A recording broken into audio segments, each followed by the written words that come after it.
Hello സുഹൃത്തുക്കളെ, ഇത് നമ്മുടെ വീട്ടിലുണ്ടായ മാമ്പഴമാണ് കേട്ടോ. അപ്പോൾ പുറത്ത് നല്ല മഴയൊക്കെ പെയ്യുന്നു. അപ്പോൾ പെട്ടെന്നാണ് എനിക്കൊരു വർഷം അലുവ കഴിക്കണമെന്ന് തോന്നിയത്. പിന്നെ ഒന്നും ആലോചിച്ചില്ല. മാമ്പഴത്തിൻ്റെ ഫ്ലേവറുള്ള അലുവ കൂടി ആകുമ്പോൾ കുറച്ച് ടേസ്റ്റും കൂടുതലും ഉണ്ടാവുമല്ലോ. അതിൽ നിന്നൊരു 2-3 മാങ്ങ എടുത്ത് വേഗം ചെത്തിയെടുത്തു. കയ്യിൽ കിട്ടിയൊരു ഫ്രൈങ് പാൻ അടുപ്പത്തേക്ക് എടുത്തു വെച്ചു കേട്ടോ. എന്നിട്ട് ഞാൻ അതിൻ്റെ മാങ്ങ പൾപ്പ് എടുത്തിട്ട് ഇതുപോലെ മിക്സിയിലൊന്ന് അരച്ച് മാങ്ങയുടെ പൾപ്പെടുത്തു. എന്നിട്ട് ഞാൻ ഇതിലേക്ക് ഇത്തിരി സ്വല്പം നെയ്യും കൂടി ഒഴിച്ചു കൊടുത്തിട്ട് ഇങ്ങനെ വഴറ്റുകയാണ് കേട്ടോ.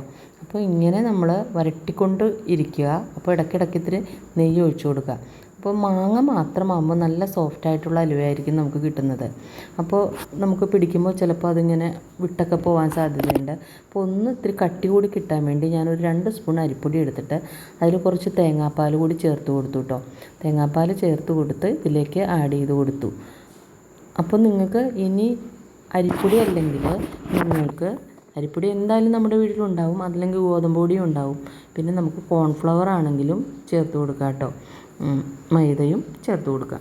അപ്പോൾ ഞാനിപ്പോൾ അരിപ്പൊടി ഇത്തിരി തേങ്ങാപ്പാൽ ചേർത്തിട്ടാണ് ഒഴിച്ചു കൊടുത്തത്. എന്നിട്ട് ഇത് നല്ലപോലെ ആ മാങ്ങാ പൾപ്പിലേക്ക് അങ്ങോട്ട് ഇളക്കി ചേർക്കുകയാണ്. അപ്പോൾ നമുക്ക് ആവശ്യത്തിന് കളറൊക്കെ ഉണ്ട്. ഇതിൽ കൃത്രിമമായിട്ട് നമ്മൾ ഒരു കളർ ഉപയോഗിക്കുന്നില്ല.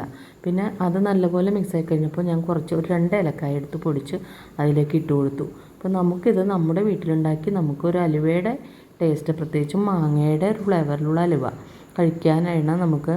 അപ്പോൾ നമുക്ക് ആരെയും ബോധ്യപ്പെടുത്തേണ്ട ആവശ്യമില്ല. അതിലേക്ക് ആവശ്യത്തിന് പഞ്ചസാരയും ചേർത്ത് കൊടുത്തു. അപ്പോൾ നമ്മുടെ ആരോഗ്യത്തിനൊക്കെ വളരെ നല്ല രീതിയിലാണ് ഞാനിത് ഉണ്ടാക്കുന്നത്. പഞ്ചസാര ഒഴിച്ചാൽ ബാക്കിയെല്ലാം നമുക്ക് ഹെൽത്തിന് നല്ല സാധനങ്ങൾ തന്നെയാണ് ഇതിൽ ചേർത്ത് കൊടുത്തിട്ടുള്ളത്. അപ്പോൾ പഞ്ചസാരയുടെ അളവ് വേണമെങ്കിൽ നമുക്ക് കുറവ് ചേർക്കാം. എന്തായാലും മാമ്പഴത്തിൻ്റെ മധുരം മതിയാവില്ല അലുവ ഉണ്ടാക്കുമ്പോൾ. നമുക്ക് കുറച്ച് മധുരമൊക്കെ കഴിക്കാനാണല്ലോ നമ്മൾ അലുവയൊക്കെ ഉണ്ടാക്കുന്നത്. അപ്പോൾ നമ്മൾ ശ്രദ്ധിക്കേണ്ട കാര്യം ഇടയ്ക്കിടയ്ക്ക് നെയ്യ് ഒഴിച്ച് കൊടുക്കണം. അപ്പോൾ ഇതിൻ്റെ സൈഡിലൊക്കെ പിടിക്കുന്നുണ്ടെങ്കിൽ എന്തായാലും ഈ നെയ്യ് ഒഴിക്കുന്നത് കൊണ്ട് നമുക്ക് വിട്ട് കിട്ടിക്കോളും. പിന്നെ ഇത് നല്ല സോഫ്റ്റായിട്ടും ടേസ്റ്റി ആയിട്ട് ഇരിക്കുകയും ചെയ്യും. അപ്പോൾ അതിനാണ് നമ്മൾ നെയ്യ് ചേർത്ത് കൊടുക്കുന്നത്. അപ്പോൾ സൈഡിൽ നിന്നൊക്കെ ഇത് വിട്ട് കുറച്ച് ഒരു പരുവത്തിൽ നമുക്ക് കിട്ടിയിട്ടുണ്ട്. ഇനി നമുക്ക് ഒരു പാത്രത്തിൽ ഒരു നെയ്യ് തടവി കൊടുത്തിട്ട് ഈ മിശ്രിതം അങ്ങോട്ട് ഇട്ട് കൊടുത്തിട്ട് ഒരു സ്പാറ്റുല വെച്ചിട്ടോ ഒരു സ്പൂൺ വെച്ചിട്ടോ ഇങ്ങനെ പരത്തി ആ പാത്രത്തിൻ്റെ ഷേപ്പിൽ ഇങ്ങോട്ട് പരത്തി വയ്ക്കുക.